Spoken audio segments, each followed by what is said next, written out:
On a tous en tête cette fameuse expérience de science à l'école primaire. On construit une grosse maquette de volcan en papier mâché. Oh oui, avec le fameux bicarbonate de soude. C'est ça. On mélange ça frénétiquement avec du vinaigre, puis on espère vraiment que la fausse lave rouge va pas trop tacher le plancher de la classe. Ce qui finit souvent en désastre logistique, on va se le dire. Totalement. C'est chaotique, c'est salissant, mais mettons qu'on imagine un instant une scène complètement différente. Le silence absolu dans une classe. Des élèves aux yeux grands ouverts, complètement ébahis, qui regardent une simple feuille de papier coloriée au crayon. OK. Sauf qu'à travers l'écran de leur tablette, ce bout de papier plat-là est en train d'entrer en éruption en 3 dimensions. Ça crache de la lave, ça émet un grondement sourd. Pas de vinaigre, pas de dégâts, juste un émerveillement total. Ben, c'est un contraste saisissant, effectivement. Et ça soulève d'emblée une question fondamentale sur la place de la technologie à l'école. Tu sais, on craint souvent cette consommation passive du numérique. Ouais, l'image classique du jeune tout seul dans son coin. Exactement. L'image stéréotypée de la salle où chaque personne est isolée dans sa bulle, les yeux complètement rivés sur un moniteur. C'est le sempiternel débat. Est-ce qu'on a affaire à une innovation pédagogique véritablement utile ou bien juste à un gadget technologique de plus pour capter une attention qui est de plus en plus fragmentée? Exactement. Et c'est pour ça qu'aujourd'hui, notre plongée approfondie dans nos sources va nous emmener sur un terrain vraiment fascinant. On va analyser un matériel pédagogique assez unique, qui est présenté sous forme de bande dessinée d'ailleurs, et qui illustre l'utilisation d'une application appelée Quiver Education.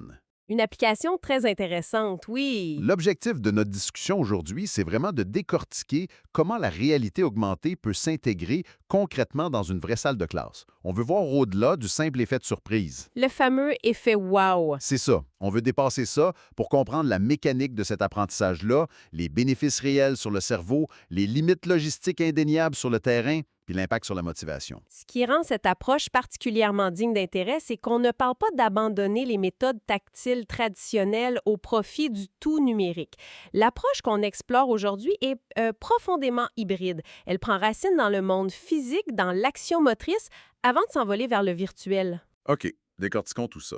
La prémisse de base de cette application semble presque trop belle pour être vraie, surtout pour quiconque a déjà essayé de faire fonctionner de la technologie complexe avec un groupe d'enfants. L'idée, c'est qu'on prend un dessin imprimé sur du papier standard, Ouais. on le colorie avec des bons vieux crayons de bois, de cire ou des feutres. Ensuite, on ouvre l'application sur un téléphone intelligent ou une tablette, on pointe l'appareil photo vers le dessin, puis boum! La magie opère. Le dessin s'anime en 3D sur l'écran en gardant exactement les couleurs qu'on vient juste d'appliquer. C'est la mécanique classique de la réalité augmentée, mais poussée à un niveau de personnalisation assez brillant, je trouve. L'application Quiver Education existe depuis plus de 10 ans, en fait. Elle a été lancée en 2012 par l'entreprise Quiver Vision. Ah, ça fait un bout quand même. Oui, donc, première chose à noter, c'est pas une technologie expérimentale super instable qui est sortie la semaine dernière, là, tu sais.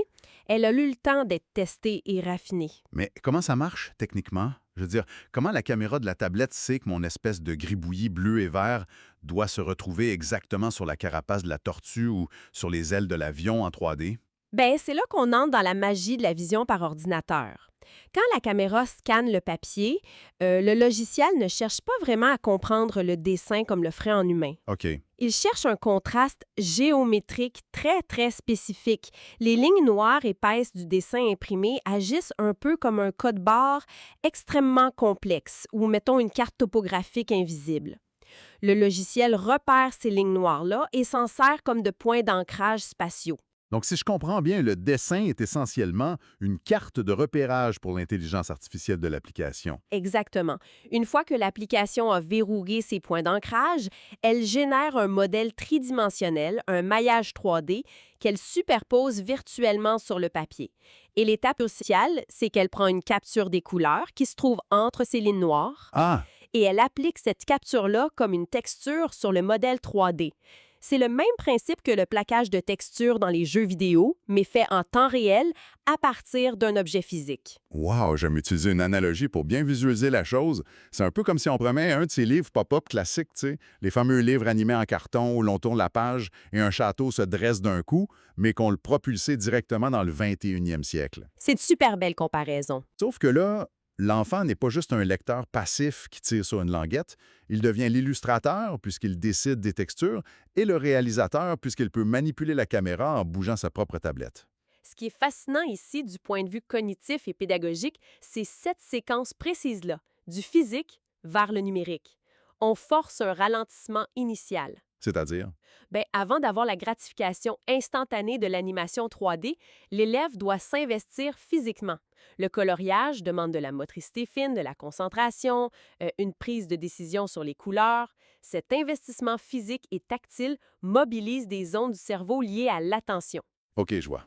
Et quand l'objet s'anime ensuite, l'élève ne regarde pas un modèle 3D générique téléchargé sur Internet, il regarde son œuvre.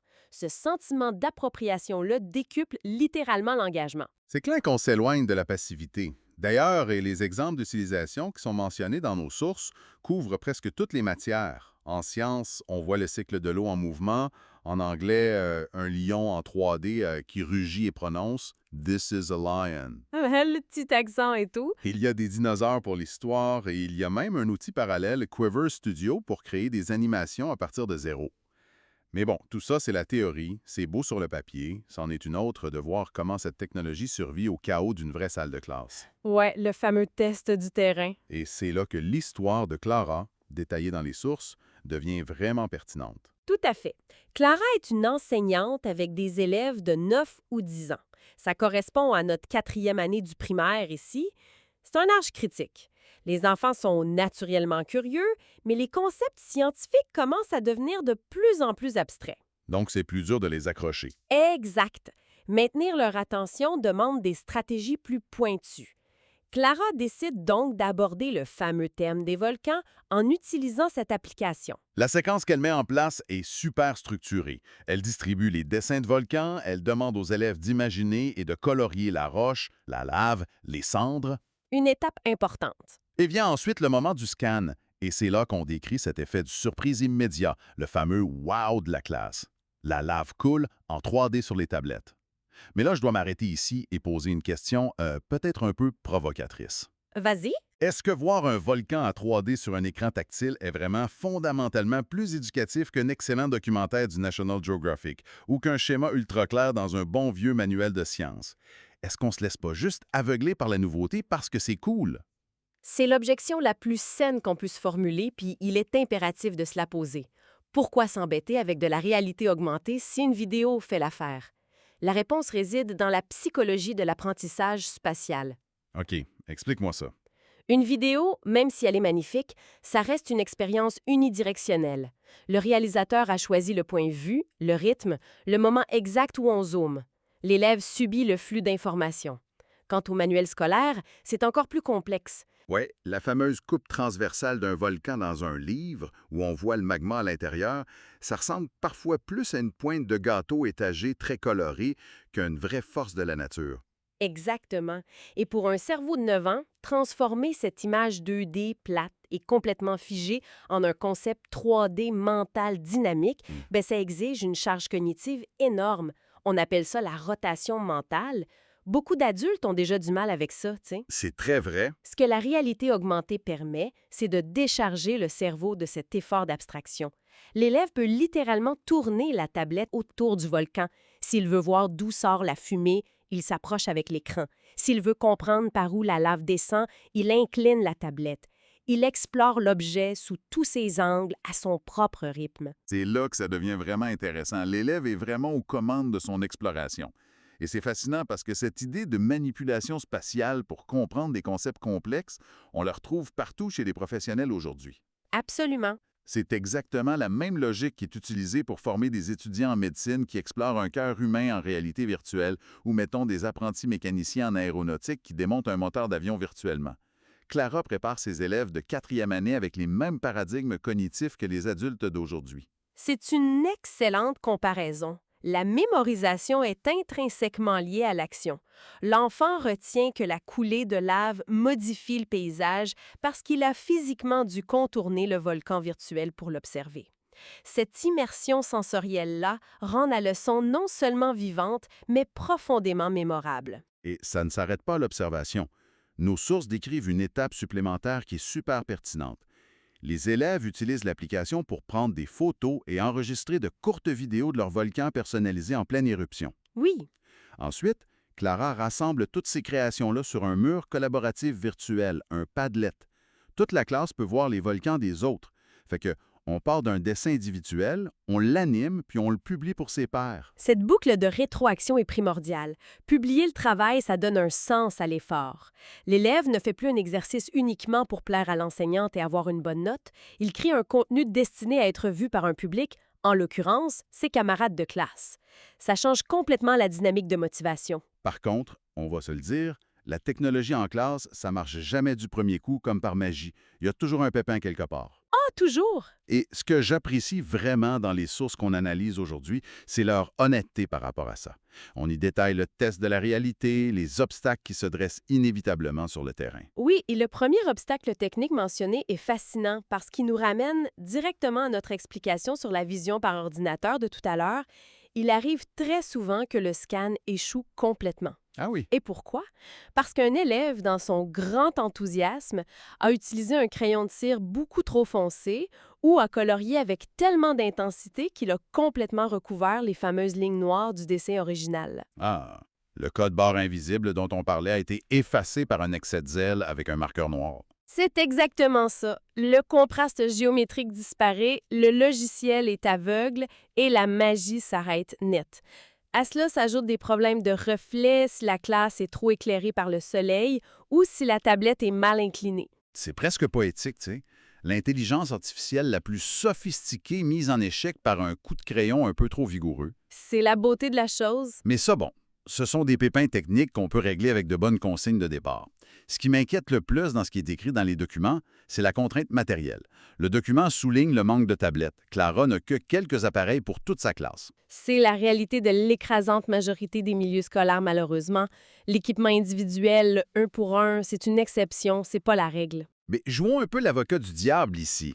Tu annonces une activité en réalité augmentée hyper excitante. Les enfants capotent, ils ont tellement hâte, et là tu déposes une seule tablette au milieu d'un groupe de 4 ou 5 élèves de 9 ans. Je vois où tu veux en venir. De mon expérience, ça ne ressemble pas à de l'apprentissage serein du tout. C'est la recette parfaite pour une chicane monumentale. Chacun veut pitonner, l'un tire la tablette de son bord, l'autre chiale qu'il ne voit rien du tout. C'est le chaos assuré, non? Ça donne presque envie de retourner au bon vieux manuel de sciences. Si on laisse les élèves s'organiser seuls avec un seul appareil, c'est sûr que ton scénario catastrophe est garanti à 100%. Ouais, Mais c'est ici que la pédagogie entre en jeu. Le document insiste sur le fait que cette contrainte logistique-là doit être transformée par l'enseignante en une opportunité de développer des compétences transversales essentielles, particulièrement la coopération, mais comment on fait ça en pratique sans que ça dégénère complètement? en structurant l'interaction de façon très serrée. Clara ne met pas simplement la tablette au centre de la table en disant « arrangez-vous », elle crée des rôles. Elle fait travailler les jeunes en ateliers tournants ou en petits groupes avec des tâches assignées. Ah, d'accord. Si on a 3 élèves pour une tablette, mettons un élève et le caméraman, il tient l'appareil et s'assure de l'angle de vue. Un autre est le reporter, il lit à voix haute les informations textuelles qui apparaissent à l'écran. Le troisième est le directeur, il donne les indications sur ce qu'il faut observer ou sur quoi il faut zoomer. Et ensuite, on fait une rotation des rôles. Ah, je vois. Donc, l'outil numérique, plutôt que de les isoler, force la communication verbale. Exactement. Ils doivent négocier, s'entraider si le focus de la caméra ne se fait pas, argumenter sur la meilleure manière de filmer l'éruption. L'entraide n'est plus une belle idée théorique dans le programme, c'est une nécessité technique pour réussir l'activité. C'est vrai. Ce qui, au départ, semble être une expérience visuelle individuelle, devient un exercice de résolution de problèmes en équipe extrêmement riche. C'est brillant. La contrainte matérielle forge la compétence sociale.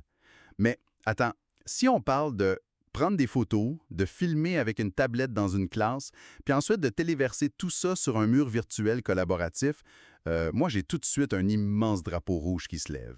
La sécurité des données. Exactement. Qu'est-ce qui arrive avec les données de ces jeunes-là? Est-ce qu'on n'est pas en train d'exposer leur vie privée, leur visage ou leurs adresses courriels sur des serveurs inconnus à l'autre bout du monde? C'est une préoccupation absolument centrale aujourd'hui et heureusement, le guide pédagogique adresse ce point-là de front. L'application Clever Education est spécifiquement conçue pour le milieu scolaire et elle est certifiée conforme au RGPD. Le Règlement général sur la protection des données européen. Oui, qui est l'une des normes les plus strictes au monde en la matière. La clé ici, c'est que l'application fonctionne sans obliger l'école à créer des comptes personnels pour les élèves. Aucune donnée personnelle, aucun courriel, aucune information d'identification n'est collectée par l'entreprise lors du scan des dessins. Ah, ça, c'est un soulagement majeur pour les directions d'école et surtout pour les parents qui s'inquiètent, avec raison. Absolument. De plus, le guide aborde aussi l'éducation à la citoyenneté numérique à travers ça. Quand les élèves utilisent d'autres images pour enrichir leur travail, on leur apprend à utiliser des banques d'images libres de droit ou des images générées par l'intelligence artificielle de façon éthique. C'est pertinent. Oui, c'est une excellente occasion d'inculquer la notion de droit d'auteur, même à des enfants de 10 ans. Alors, si on prend un peu de recul pour regarder tout ça, qu'est-ce que tout ça signifie pour l'avenir de l'apprentissage?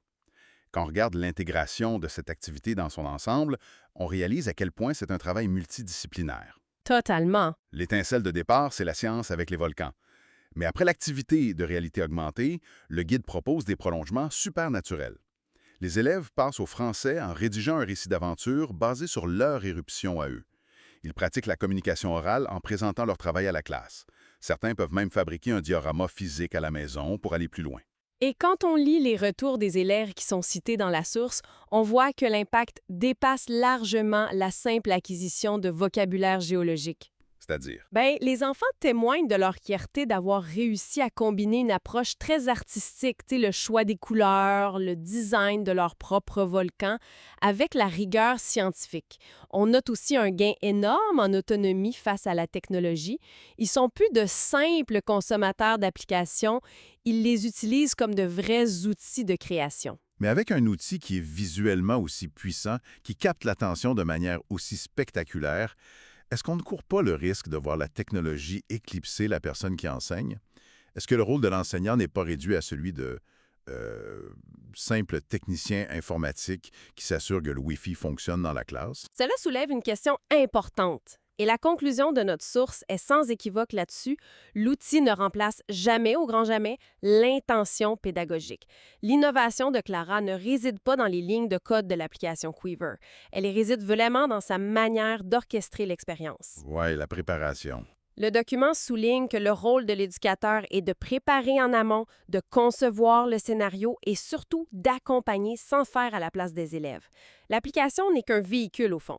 Si l'enseignant ne guide par l'observation, ne pose pas les bonnes questions pendant que le volcan est en éruption, bien l'activité retombe au niveau d'un simple jeu vidéo amusant mais un peu vide de sens. L'accompagnement bienveillant et structurant demeure le cœur de l'apprentissage. C'est une excellente façon de le formuler.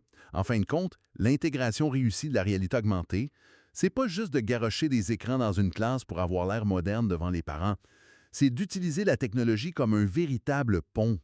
Exact. Un pont fluide entre le monde concret de notre enfance, c'est la texture du papier, la pression d'un crayon, la motricité fine, et le monde interactif hyper complexe du 21e siècle. Ça permet de s'adapter au rythme visuel et spatial de chaque enfant, tout en créant un niveau d'engagement collectif qui est vraiment difficile d'atteindre avec un simple manuel. Et c'est là qu'une technologie éducative atteint sa maturité selon moi. Quand elle cesse d'être le centre de l'attention pour devenir un instrument de découverte naturelle, au même titre qu'un microscope, qu'un compas ou qu'une calculatrice. Ça change complètement la donne. Et ça nous amène à une réflexion finale vraiment intrigante, une idée qui émerge de toutes ces sources-là. On l'a brièvement mentionné, mais plusieurs élèves ont exprimé le désir profond de ramener cette application à la maison pour montrer l'éruption de leur volcan à leurs parents. Oui, c'est un détail qui en dit long. Si on y réfléchit bien, si la réalité augmentée avec juste un téléphone intelligent puis un coloriage permet à un enfant d'amener son univers d'apprentissage directement dans le salon familial pour l'enseigner avec une immense fierté à ses parents, est-ce que la frontière stricte et souvent très lourde entre les traditionnels devoirs à la maison vus comme une corvée et le jeu exploratoire n'est pas sur le point de s'effondrer complètement? C'est une redéfinition super audacieuse de ce qu'on appelle apprendre et c'est assurément une idée passionnante à méditer pour l'avenir de l'éducation.